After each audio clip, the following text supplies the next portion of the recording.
Aujourd'hui, mes chers frères et sœurs, j'aimerais que nous parlions de nos attentes envers le Seigneur. Ce que nous attendons de lui. Et également de nos frustrations.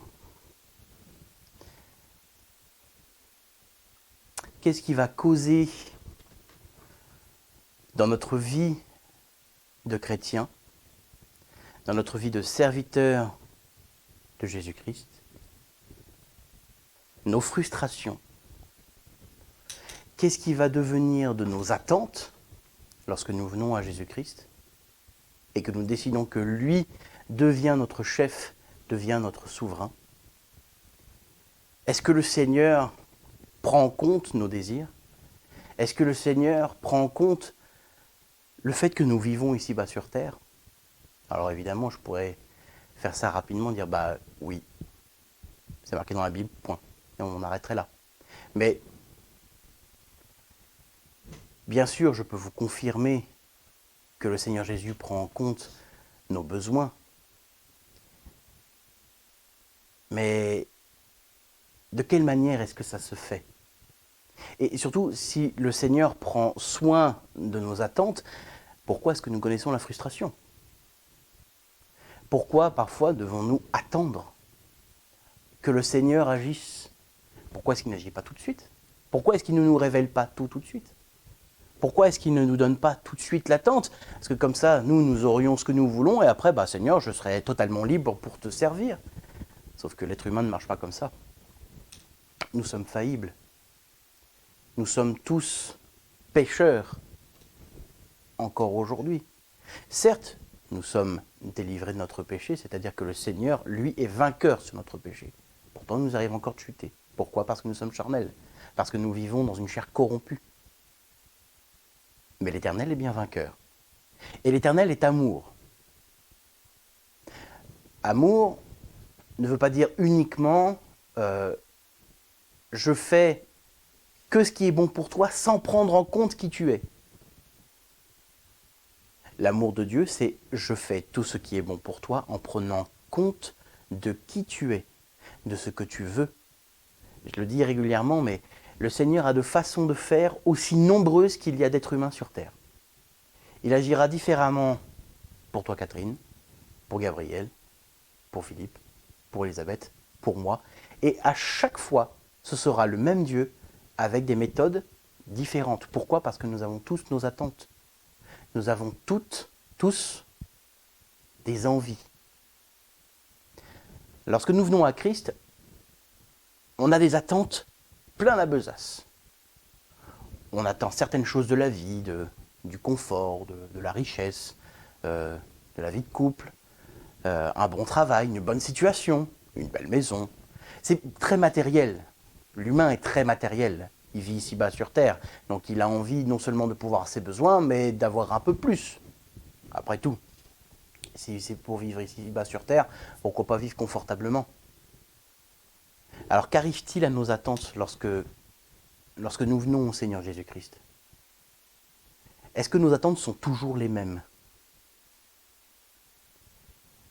Si vos attentes sont toujours les mêmes lorsque vous êtes venu à Jésus-Christ, c'est-à-dire que vous vous attendez après l'argent, après une belle situation, après une belle maison, une vie de couple sans problème, un travail exceptionnel, bon je me répète un peu, mais là, je dirais qu'il y a un problème. Vous ne devriez avoir qu'une attente. En premier lieu, c'est Seigneur Jésus-Christ, je te sers. Pas toi qui me sers, je te sers. Par ta grâce, pour ta gloire. Non pas, Seigneur, donne-moi pour mon confort, pour ma justice ici-bas. Pas ça. Seigneur, je te sers. Je suis ton serviteur. Je suis ta créature. On ne place plus le moi-je en disant, je regarde à moi-même, mais Seigneur, je regarde à moi-même, puis je regarde les yeux vers toi parce que je me donne à toi. Parce que toi, tu t'es donné à moi en premier. C'est toi qui l'as fait en premier. Tu m'as donné la vie, tu m'as tout donné en premier. Tu m'as donné la vie, tu m'as donné la connaissance, tu m'as donné tout ce dont j'ai besoin, tu as même payé le prix de mon péché et de ma rébellion. Tu t'es donné en premier. Seigneur, aujourd'hui, je n'ai pas d'autre attente que te servir toi, que de te rendre tout ce que tu m'as donné parce que c'est ça qui est juste. Rien que lorsque nous venons à Christ, nos attentes sont changées.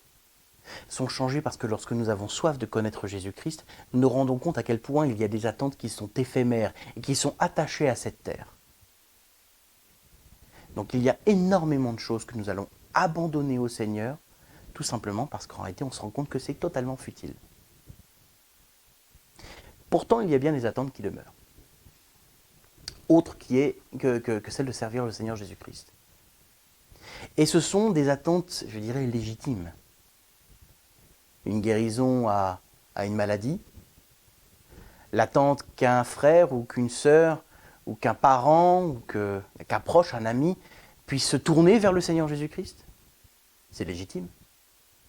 Attendre de pouvoir rencontrer et enfin commencer une vie à deux avec le conjoint ou la conjointe que le Seigneur a choisi pour nous, c'est légitime. C'est même biblique, hein. Tout ça c'est biblique. Le fait de se marier, le fait d'évangéliser, de partager avec nos proches, tout ça c'est biblique. C'est légitime. Pourtant, on n'a pas toujours la satisfaction instantanée à nos envies, à nos attentes, qui sont légitimes.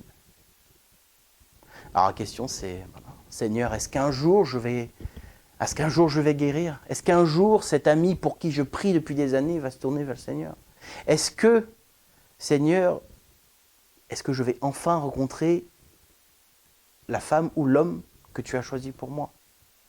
Est-ce que je vais enfin, Seigneur, pouvoir connaître cette attente, cette satisfaction à l'attente que j'ai depuis toujours? Depuis toujours, Seigneur. Et pour ça, moi, je m'appuie sur le psaume 37. Le psaume 37, je commencerai à lire.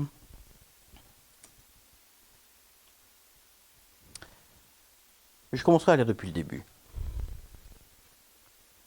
Ne te fâche pas contre les mauvais, ne sois pas jaloux de ceux qui agissent injustement, car ils sont fanés aussi vite que l'herbe, et ils se flétrissent comme le gazon. Ne vous attendez pas aux choses ici-bas sur terre qui sont charnelles. Ça meurt, c'est éphémère. Mais pour ce qui est légitime, mets ta confiance dans le Seigneur et agis bien. Demeure dans le pays et repais-toi de fidélité. Fais du Seigneur tes délices et il te donnera ce que ton cœur demande. Remets ton sort au Seigneur. Mets ta confiance en lui. C'est lui qui agira. Il imposera ta justice comme la lumière et ton droit comme le soleil à son midi. Garde le silence devant le Seigneur et attends-le. Ne te fâche pas contre celui qui réussit dans ses voies, contre l'homme qui mène à bien ses intrigues. Laisse la colère, abandonne la fureur, ne te fâche pas. Ce serait mal faire, car les mauvais seront retranchés, et ceux qui espèrent le Seigneur posséderont le pays. Ce psaume répond à toutes les questions concernant nos attentes. Concernant nos attentes envers nous-mêmes, ce que nous désirons pour notre propre vie, des attentes que nous pouvons avoir dans l'assemblée, de la part de nos frères et nos sœurs, de l'attente même que le Seigneur nous révèle ce qu'il veut pour notre propre vie en termes de ministère, en termes de service spirituel. Et il le dit bien, mets ta confiance en l'Éternel, remets ton sort à l'Éternel, remets toute ta vie à l'Éternel, et c'est lui qui agira.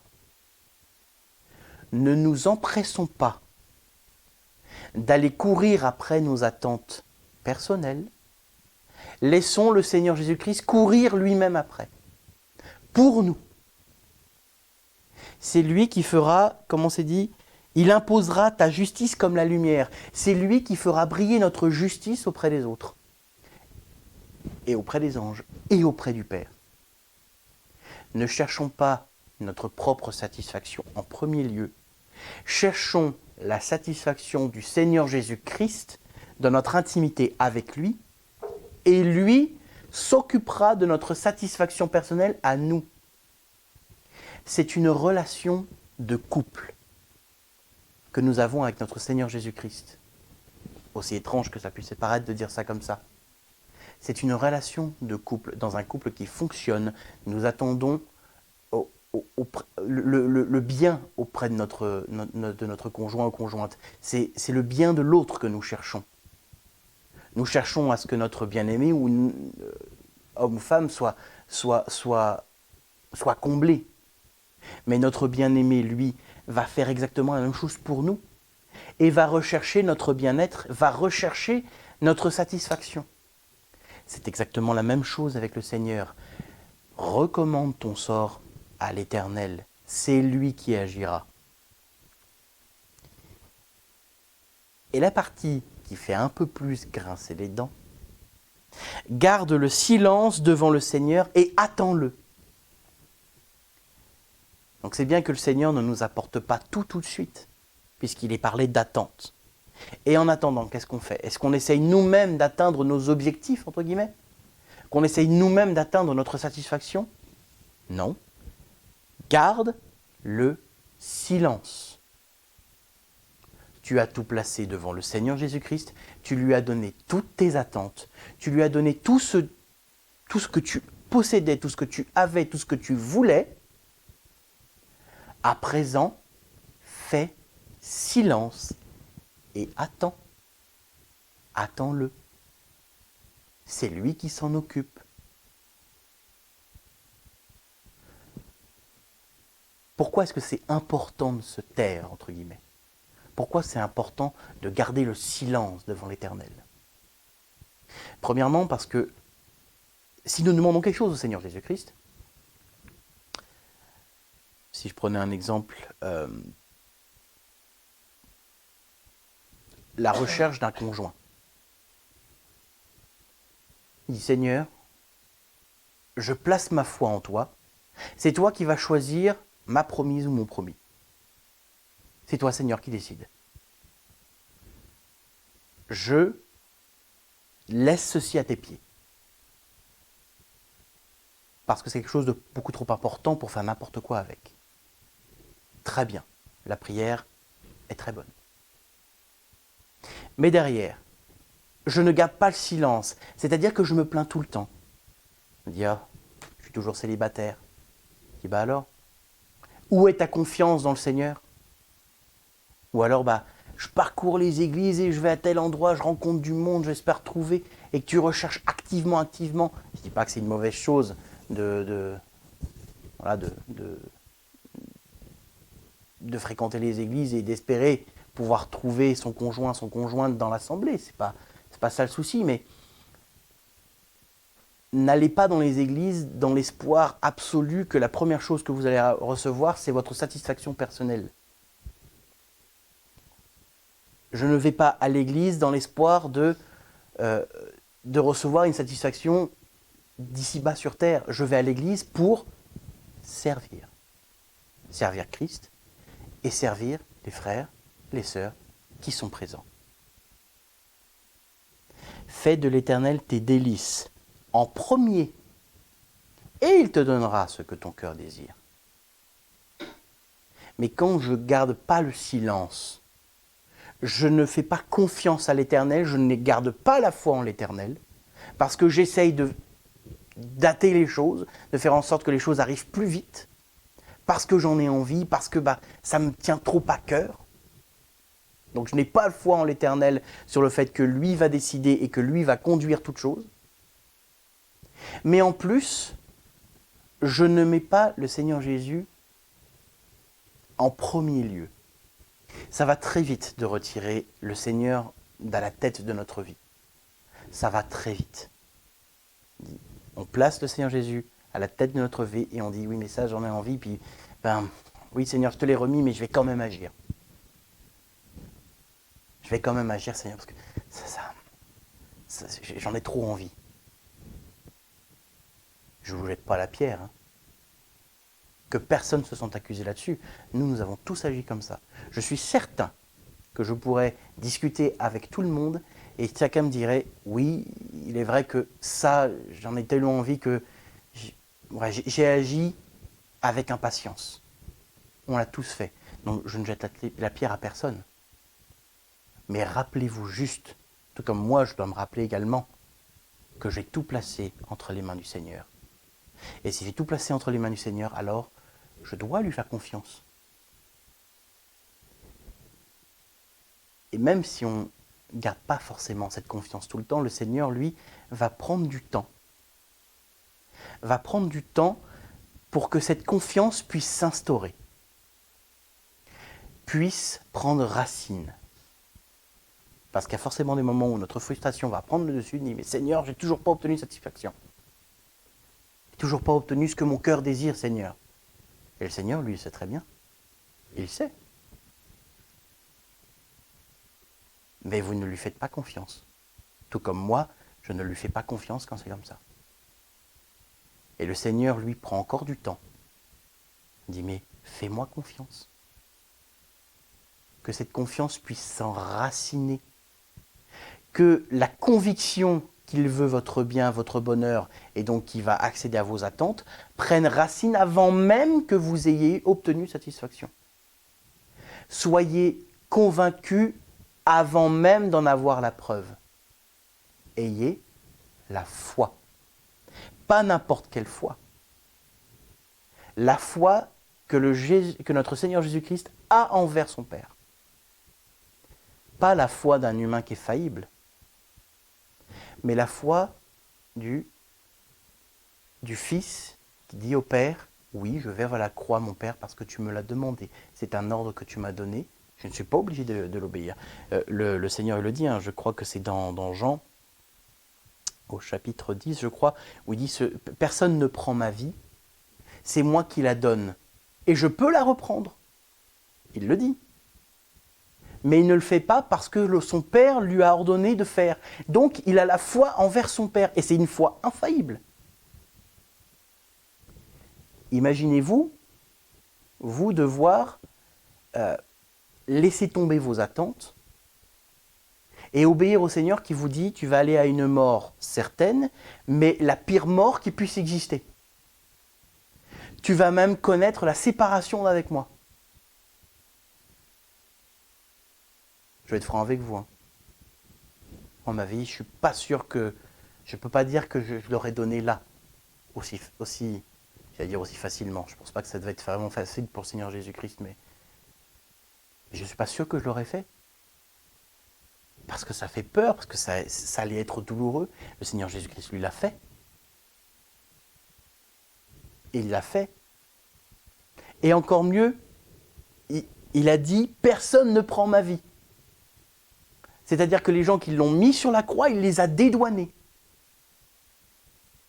Vous imaginez cette capacité du Seigneur Jésus-Christ à faire confiance à son Père au point même qu'il dit « Je donne ma vie, je pourrais la reprendre, mais je préfère obéir au Père et en plus, personne n'est coupable.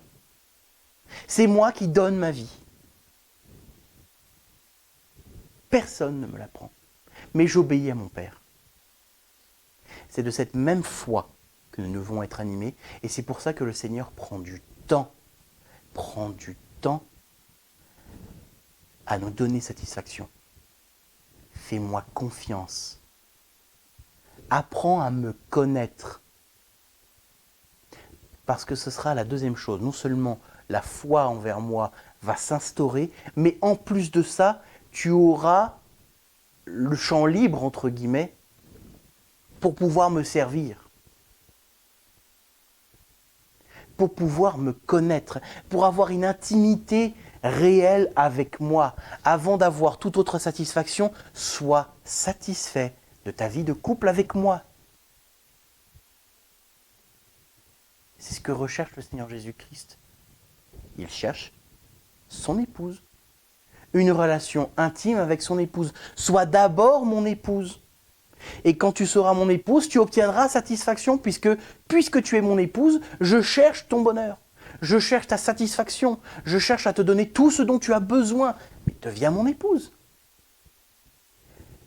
Deviens mon épouse avant. Cherche à faire de moi tes délices. En premier. Parce que c'est comme ça qu'on fonctionne une vie de couple. Qui fonctionne normalement. Selon le cœur de Dieu. Et tant qu'on n'est pas marié, on n'a pas d'obligation envers l'un ou envers l'autre. Mais d'abord, nous nous marions et ensuite nous cherchons le bien de l'autre. Alors oui, les sentiments font qu'on va forcément chercher le bien de l'autre avant, bien entendu. Mais il va y avoir cette attente aussi de l'autre. C'est-à-dire qu'on va vouloir que l'autre fasse quelque chose aussi pour nous. C'est un échange, bien sûr. Mais une fois qu'on est marié, ce que l'on doit chercher, c'est le bien de son conjoint ou sa conjointe.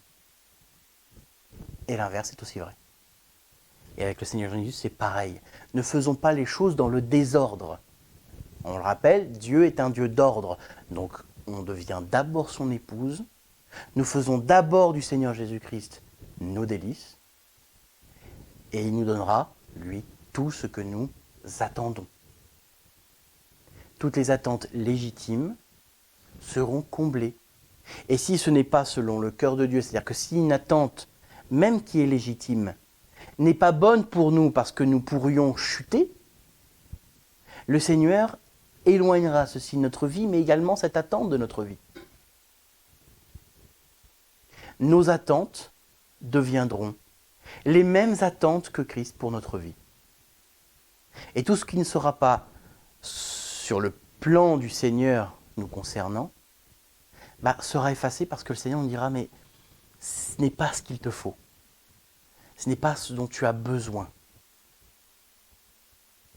Si le Seigneur veut combler, il comble.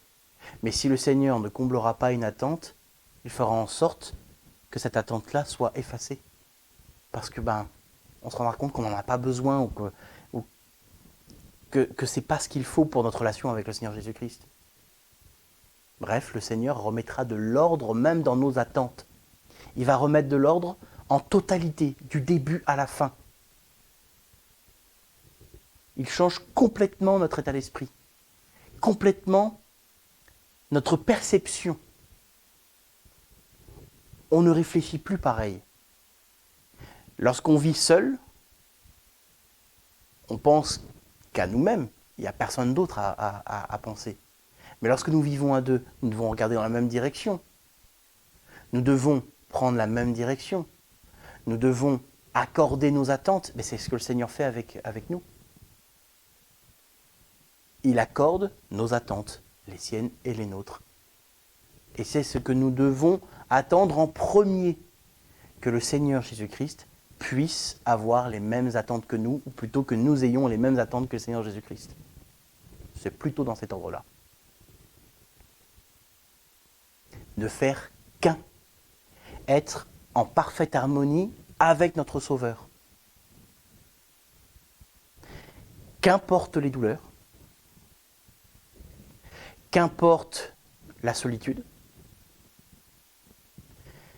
qu'importe les difficultés, qu'importe la pauvreté, qu'importe même le danger. Si nous appartenons au Seigneur Jésus-Christ, il n'y a aucun hasard, pas un seul hasard. Ce qui vient nous perturber est permis par Dieu. Et si ça fait mal, c'est que ça touche notre chair. Et si notre chair réagit, c'est qu'elle est encore vivante. Dans ce cas, c'est Seigneur Jésus-Christ, ma chair est morte sur la croix. Là, ça m'a fait mal, Seigneur, ça m'a mis en colère. Cette attente, ça m'agace, Seigneur, j'en ai marre. Ah, ma chair est encore vivante. Seigneur, pardon, je me suis rebellé, J'ai écouté ma chair alors qu'elle est morte sur la croix. Seigneur, ma chair est morte sur la croix. Amen. Ma chair est morte sur la croix. Le Seigneur nous pardonnera encore et encore parce qu'il est un Dieu d'amour. Donc ne vous sentez pas accusé. Lorsque vous vous rebellez, ne vous sentez pas accusé lorsque vous vous agacez, lorsque vous vous mettez en colère, mais repentez-vous. Repentez-vous et replacez le Seigneur Jésus-Christ. Replacez votre époux à votre tête. Replacez votre époux à votre tête. Parce que c'est lui qui garde la chair morte sur la croix. C'est parce que lui vit, c'est parce que lui est à votre tête. Si le Seigneur Jésus-Christ est à votre tête, votre chair ne peut pas vivre. Ce n'est pas possible. Là où le Seigneur Jésus-Christ se trouve, la chair ne peut survivre. Ce n'est pas possible. Et lorsque nous détournons les regards de notre époux pour regarder à notre chair qui est morte sur la croix, c'est nous qui tombons, c'est nous qui péchons, parce que nous n'avons pas fait confiance au Seigneur Jésus-Christ, parce que nous avons manqué de foi. Et lorsque c'est comme ça, Seigneur, pardon, je n'ai pas regardé à toi, je n'ai pas attendu de toi. Pardon Seigneur, je replace mes yeux vers toi. C'est toi que je regarde, c'est toi que j'admire, c'est toi que je sers. Je le redis, je le reproclame. Et le fait que vous ayez chuté ne fait pas de votre service du Seigneur un mensonge.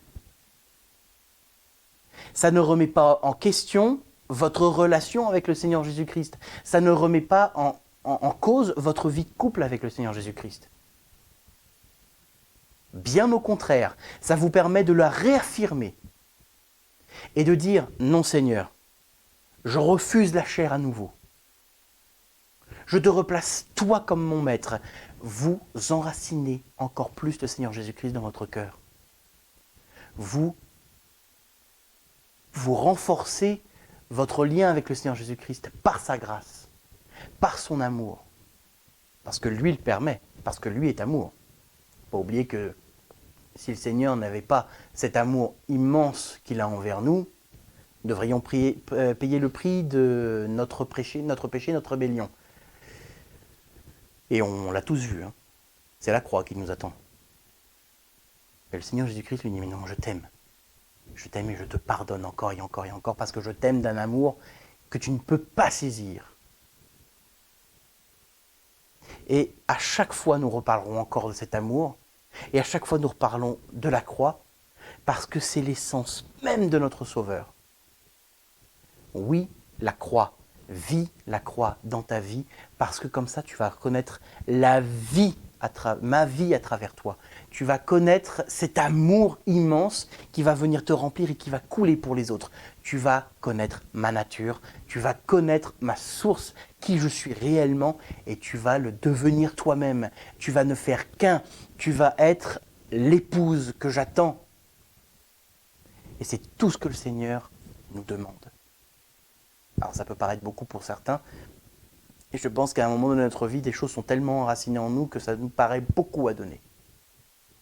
Mais je vous encourage à tout abandonner, tout, même ce qui vous paraît légitime. Même ce qui est légitime, même selon le cœur de Dieu, même selon la parole de Dieu, abandonnez-le au Seigneur. C'est le Seigneur qui dira si oui ou non c'est une bonne chose pour ta vie, parce que même si la parole dit qu'on peut se marier, etc., mais je ne suis pas dans la vie de chacun, mais peut-être que pour certains, il vaut mieux rester célibataire. Peut-être que pour certains, il vaut mieux rester avec une maladie. Ça peut paraître étrange de dire ça comme ça. Je dis, ouais, c'est donc normal de vivre en s'en prenant plein la figure, si vous me passez l'expression. Je dis, mais vous ne savez pas ce que vous devenez si vous obtenez satisfaction, alors que ce n'est pas ce que le Seigneur a prévu pour vous. Vous ne savez pas ce que ça peut donner. Vous n'en savez rien. Ça ne veut pas dire que vous ne serez pas guéri, ça ne veut pas dire que vous n'allez pas vous marier, ça ne veut pas dire tout ça, mais abandonnez ce qui est légitime. Tout se fera selon le cœur de Dieu. Tout, la moindre de vos attentes, tout passera par le prisme du Seigneur. Tout. Soyez prêts à rester célibataire. Soyez prêts à ne pas être guéris. Soyez prêts à vivre dans la pauvreté. Si c'est le Seigneur qui a permis, alors gloire à Dieu. Parce que nous serons dans les bonnes dispositions pour le servir lui. Et nous aurons la pleine puissance que le Seigneur nous permet d'avoir par sa grâce pour pouvoir le servir. Parce que l'objectif, c'est quoi? Mais ce sont les frères et les sœurs. C'est le service de l'autre, c'est le don total de soi-même pour les autres. C'est ce que le Seigneur Jésus-Christ est. Soyons prêts à renoncer à la moindre attente légitime si c'est parce que le Seigneur Jésus-Christ nous le demande. Tout comme le Père a demandé au Seigneur Jésus-Christ de mourir sur la croix. Il n'y a pas mort plus illégitime que la mort du Seigneur Jésus-Christ, humainement parlant. Et pourtant, Dieu a dit, c'est juste. C'est juste. Donc, restez célibataire, si c'est juste, amen. Si ma douleur, ma maladie reste, si c'est juste spirituellement, amen. Si vivre dans la pauvreté, vivre dans la difficulté, selon le cœur du Seigneur Jésus-Christ, c'est juste, alors amen. Ce n'est pas une fatalité. Mais si le Seigneur le décide, alors amen. Soyons prêts à tout abandonner, ce qui est illégitime comme légitime. Et le Seigneur Jésus-Christ, je le répète, où je retrouve l'endroit, il te donnera ce que ton cœur demande. Il imposera ta justice comme la lumière, et ton droit comme le soleil à midi. Ne te fâche pas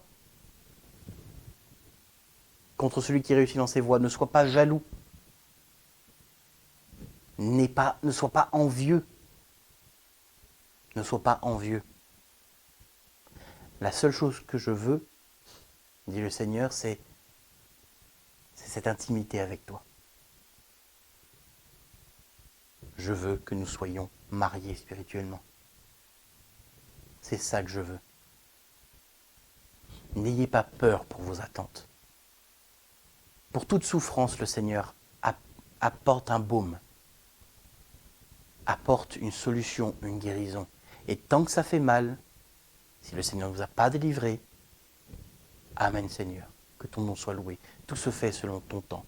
Dirige toutes choses, Seigneur. Je m'abandonne complètement à toi. Je ne m'en occupe plus. Je ne m'occupe plus de ma satisfaction. Je ne m'occupe plus de mes attentes, même légitimes. Je m'en occupe plus. Je laisse ça entre tes mains. Je l'abandonne totalement entre tes mains. Je vous encourage, mes frères et mes sœurs, à vraiment tout abandonner. Tout, la totalité. Ne gardez rien pour vous. Le Seigneur vous donnera tout ce dont vous avez besoin. Et même si vous avez mal, même si vous vous sentez faible, il y a un autre passage dans la parole qui dit, faut que je m'en souvienne, je paraphraserai peut-être, mais c'est dans la faiblesse que ma puissance se révèle. Pardonnez ma méconnaissance. Mais c'est dans la faiblesse que ma puissance se révèle. C'est lorsque charnellement tu es faible, lorsque charnellement tu es mort, que moi je peux me révéler, que moi je peux atteindre tes objectifs. Même encore là, atteindre tes objectifs. Parce que mes objectifs sont ceux du Seigneur Jésus-Christ. Donc, le Seigneur atteint mes objectifs. Lorsque tu es faible charnellement, tu te tais. Tu fais silence devant l'Éternel. Tu lui fais confiance. Tu as la foi en lui par la grâce du Seigneur Jésus-Christ. Tu n'attends qu'une chose, c'est que le Seigneur agisse. Tu n'as rien d'autre à faire. Le reste, le Seigneur Jésus-Christ s'en occupe. Occupe-toi de rester mort sur la croix par la grâce du Seigneur. Abandonne tout. Tout. Soyez faible charnellement. Soyez mort charnellement. On parle bien de mort. Hein. Je sais que ça c'est pas rigolo, mais on parle bien de mourir à soi-même. Notre chair est morte. C'est d'accepter que quelque chose qui vient nous heurter et que même si nous avons raison charnellement, nous acceptons même que cette raison-là meurt. Si quelqu'un me blesse et que c'est légitime de dire « il est coupable », je dis « non Seigneur ». Aucune remontrance, aucune vengeance, aucune accusation. Seigneur, que ton amour et ton pardon Point. Et ça s'arrête là, je ne m'en occupe plus. Seigneur, je suis toujours dans l'attente de trouver mon conjoint, je suis toujours dans l'attente de guérir, mais Seigneur, non, je refuse la colère, je refuse la frustration, c'est mort sur la croix. Et je le redis, pourtant c'est légitime, hein, d'espérer guérir, d'espérer avoir un conjoint, d'espérer d'avoir suffisamment à la fin du mois pour pouvoir subvenir à ses besoins. Tout ça c'est légitime. Mais Seigneur, ce n'est pas légitime si toi tu ne l'as pas décidé. Je vous encourage à ceci. Vraiment, laissez tout entre les mains du Seigneur. Et tout ce qui est illégitime est légitime. Laissez le Seigneur faire. Et dans ces cas-là, le Seigneur, il bénit. Et il bénit abondamment. Et vous n'imaginez pas les trésors, ne serait-ce qu'ici-bas, mais en plus dans les cieux, parce que ça ne s'arrête pas là. Parce que le Seigneur bénit ici-bas sur terre, en premier lieu. Mais vous n'imaginez même pas, comme moi je n'imagine pas, tout ce qu'il a pour moi, tout ce qu'il a pour nous dans le monde à venir. On n'est pas capable d'imaginer tout ce qu'il y a pour nous lorsque nous décidons de laisser tout mourir pour lui.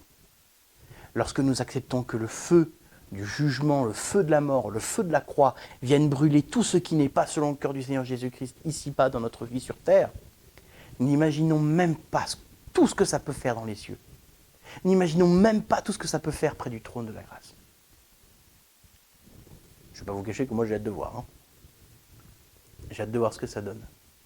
En espérant justement avoir fait ce qu'il fallait, mourir.